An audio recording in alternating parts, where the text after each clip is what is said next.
Sancho to Man U, needed.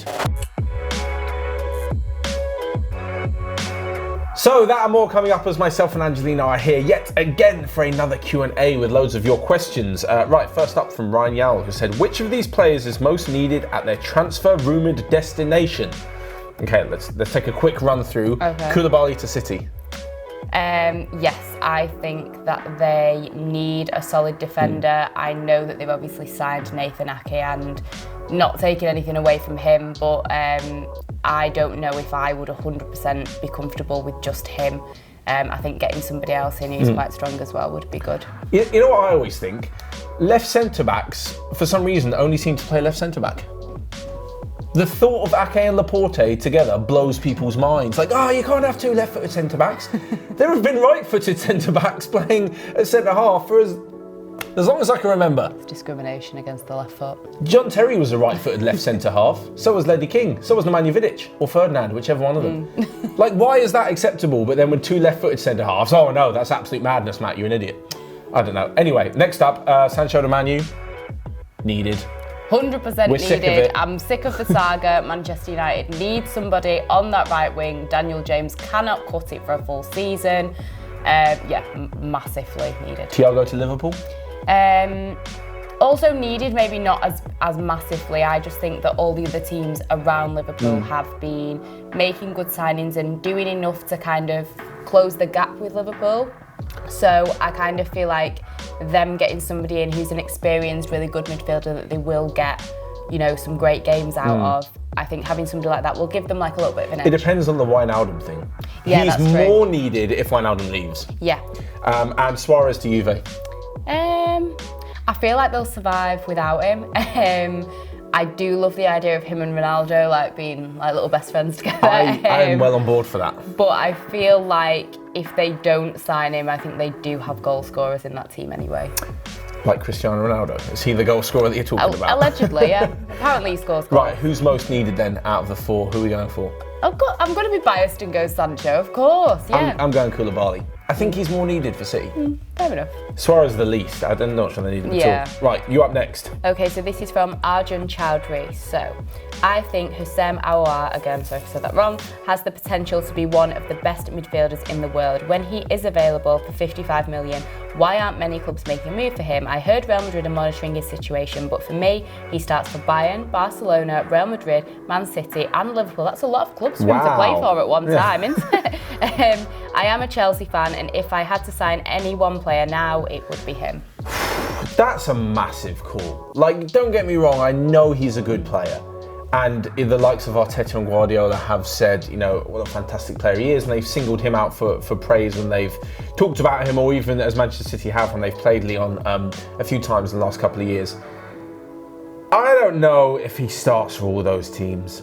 Like, he's available for 55 million, which is, for some of these clubs that are linked with him, especially Arsenal, who are really closely linked with him, there's quite a lot of money in this transfer window. It is, yeah. Apart from Chelsea, who seem to have gone absolutely mad, and that's probably why... They're just being greedy now at this point. You don't need anyone It's probably why Arjun wants to sign him. Yeah. Because we're the only ones with money, so we'll take them all. The others, especially the likes of Barcelona, to some extent Bayern, Arsenal especially, they're kind of having to think about selling as well as buying. It's not like a regular summer where you can just go out and spend loads of millions.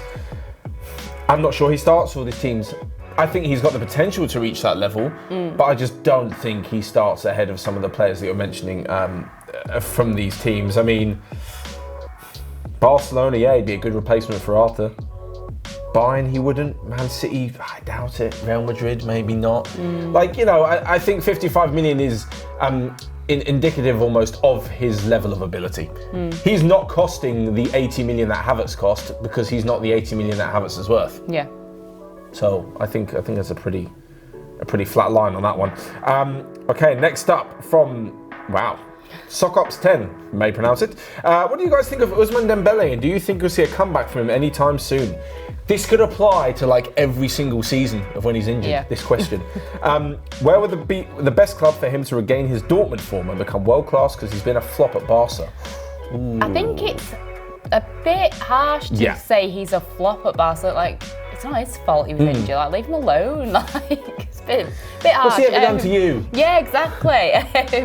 No, I feel like he is. I think it's very good that he's got age on his side. You know, he is a young, very talented player. I feel really sorry for him, to be honest. I think it's horrible it must be so frustrating to want to play. You're at Barcelona, you've made that move to Barcelona, and then you're restricted by injuries, and then all of the drama that's going on off the pitch. It must be difficult. I'm really confident. I hope he does have a great season now. I know that obviously the new Barca manager coming in, I mean, he's had this is like his third manager, like it's been a bit all over the show, so maybe if he finds a bit of consistency in that sense, I'm positive that he can make a good comeback. It's just about him staying fit. I don't necessarily think you can question his ability and stuff, because even obviously this season I think he scored like 1 goal, like the season before, like he still scored 14 goals, so if he can regain that's what I think as well. When you're saying regain his Dortmund form, which club should he go? He's at the club that plays him. Barcelona trust him and play him when he's fit. Like he's at the forefront of their minds, probably because they want to see some sort of return on the 135 million euros that they paid for him. But he doesn't need to go anywhere to play football. This isn't he's being frozen out, not picked loan situation. He is picked. He is regularly in the team, just when he's fit. But yeah, I agree with you. I think when he is fit and he gets consistent games without injury, he can be unbelievable. Saying he's a flop is, Remember, we said this last week, not everyone is either a top signing or a flop. Like, there's a lot of space in between. So, next up to you. Okay, so this is from... Matt, can you say this? Because... It's your boy, KSI Olajide. Obviously not KSI, but if it was... Cheers for watching, mate. Thank you for helping me. So, what are your thoughts on Wolves paying around £35 million on Fabio Silva? Should they be splashing the cash on someone with almost no match experience? This is an interesting one. This is one, we were talking about this with Hansi Flick recently, when you say you didn't really see what coaches do behind the scene. This goes for this player. If you've only seen his breakthrough time at Porto, hasn't played a huge amount of games, only got 3 senior goals, I believe. On the face of it, you'd be like 35 million, he's not proven. Splash the cash for someone, almost no match experience. I'm sure there's more to it than that. Listen, I don't think Wolves are that stupid that they've thought, let's just throw 35 million at someone that's not proven. He's been proven in other areas. And I think there's more to it. There's potential. There's what they've seen in training. It's an investment. It's the character of the player. There's so much going on than just sort of, you've paid 35 million for a 3-goal striker. Like, there's way more to it than that. And at such a young age, yes, there is a certain chance that you could have bought someone with more matchday experience. I'm not sure they need it. I think Raul Jimenez is the Wolves striker, will continue to be the Wolves striker. Why would they go out and spend so much money on another player who's then going to sit on the bench? When they've got Jimenez. I think this is really good. This is, Fabio Silva is someone who can learn from Jimenez. Is only, I think, 17, 18 at the moment. 35 million over the course of the next few years is nothing when it comes to modern day football. And he can kind of grow into the team, and who knows, in 3 or 4 years time when Jimenez leaves the club or gets into his early 30s and Silva's suddenly the complete package, everyone will look back on it and say, wow, top player, only 35 million. So of course it's a risk for sure, but I don't think the need to go and buy a first team player was there, nor could you buy a first team quality striker that's better than Jimenez for 35 million. I'm trying to think of who's better than Jimenez. And who's available, and who would cost less than 35. You're laughing, nobody. Absolutely no. I mean, Ollie Watkins just went to Villa for 33 million altogether, and he's from the Championship. So, anyway. Next up, it's me from Smida Srikurman, who has said, when Chelsea spent big money on Kepa, what do you think they saw in him that decided to spend the big bucks? And what has he been missing? And what qualities has he failed to reproduce in his time at Chelsea? A loaded question. God, we could be here a while. I think I always was a little bit surprised with the amount of money that they spent. They needed a goalkeeper, they got him in, so I didn't really watch a lot of him whilst he was at, it was Bilbao, wasn't it? To be honest, but I think he obviously must have showed something. I think the fact that he was a young goalkeeper with a lot of potential to come in and maybe be their goalkeeper for however many seasons. I think that will have been the main motivation behind it. And it is, again, kind of like an investment, a very expensive investment that I personally was a little bit shocked by. And I think that there's a lot of things as to where it's gone wrong. I mean, I know everyone's been joking about it and like all these goalkeeper rumours and what must he be thinking, but I do feel a little bit bad for him, and it's a shame that it's not worked out, and I think it's really tough when you have such a price tag on your head at a young age. But I think it's a couple of things. I mean, I know that his attitude was called into question. Yeah. I think that's a massive thing. Maybe that is down to his age and he needs to maybe like mature a little bit, I don't know. But I just think as well his physical presence, like I don't look at him and think you've got this, do you know what I mean? He doesn't give you confidence when you're watching. Yeah, and I just think some of the errors that he's made with this team that Frank Lampard is building, goalkeepers are going to make mistakes. I mean, flipping out, look at De Gea, do you know what I mean?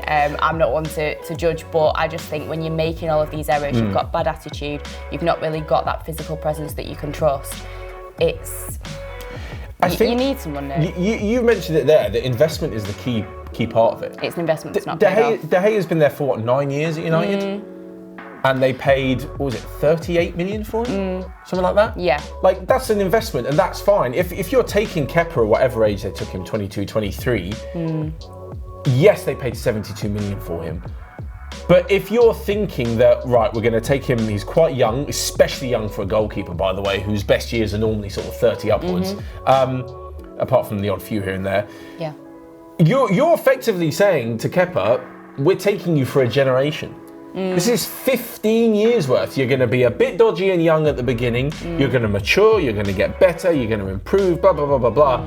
You've kind of got to take the ups and downs of Kepa for 15 years. And this is the thing, it's like when you look at when De Gea started, like his first couple of seasons were so rocky. People were slagging off Fergie, people were hating on him. And I know he's been shaky recently, but he has come good for United. So another side of it, I do kind of think like maybe he does need a little bit of support, an arm round him, and he will come good because like you say, he is so young. But at the same time, Chelsea don't really want to make that gamble, but I don't think they should have invested in the first place if they didn't want to make the gamble. That's true, but then you look at over them whole seasons. If Kepa was there for 10 years, that's 7.2 million a season. That's nothing. That's nothing. If De Gea was 38, I can't quite remember correctly, for 9 years, that's about 4 point whatever, something a season. 4 million a season for a top keeper. Yeah. Everyone will bite your hand off for that, so it could be a good investment. Yeah. Okay, so last question. This is from The Poison. Do you think Mourinho is the right coach for Tottenham long term? Is Mourinho ever long term nowadays? Boy, this is the problem. Funny enough, I was talking with my mate about this yesterday, because what else do I do in my spare time? With Mourinho, I feel like he is not in it for the long term. José Mourinho is here, and I kind of liken him to Antonio Conte at Inter Milan, who buys players specifically with a role in mind for this season, right? Doesn't matter their age. Mourinho is doing the same thing. Mourinho is not here to bring through youngsters like Pochettino was. He's not here to start a 5-year project, starting off with potential, bringing in young players and then, seeing them progress. He's here to win now. Yeah, get the job done Tottenham immediately. and Pochettino have put in so much effort over the last 5 years with this group of players. He brought them to the cusp of their prime. Kane at 27 years old, Son at 28 years old. You've got players who've been in the squad for quite a few years now, like Eric Dyer, Alderweireld, Harry Winks.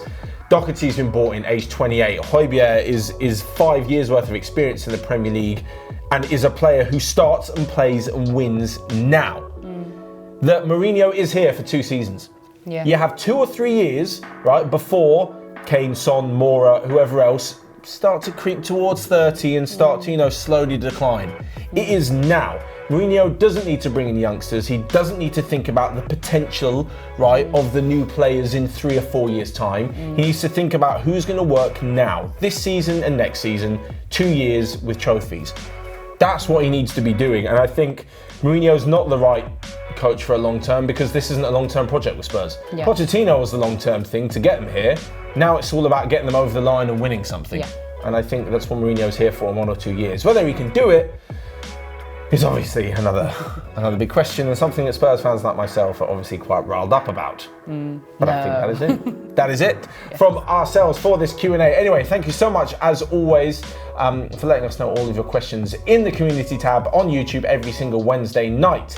There have been a few of them. Make sure you check out for our Q&A extra as well this weekend. Look out for it even. And until next time, for myself and Angelina, we will see you guys later.